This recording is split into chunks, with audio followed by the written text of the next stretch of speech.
sau tới dòng gầu chết chết nào thế nào nó bèn gầu hay tiền năng chỉ một chạy nữa này giờ nhà nó còn lại của xe bên nông xe cùng đi trả này đi nâng si đằng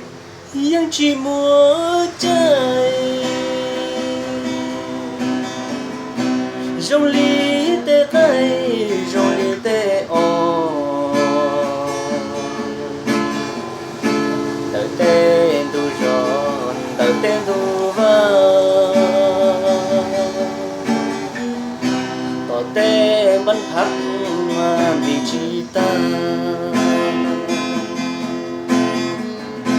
đi này si đằng chỉ muốn si hờ có lo thà chờ cũng lo thà cho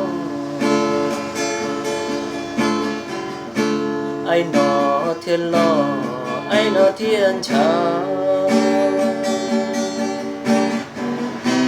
do tao qua nhà mà chỉ sợ tao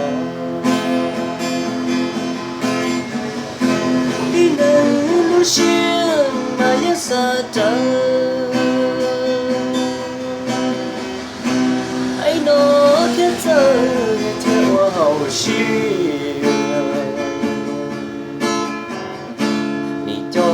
lo bia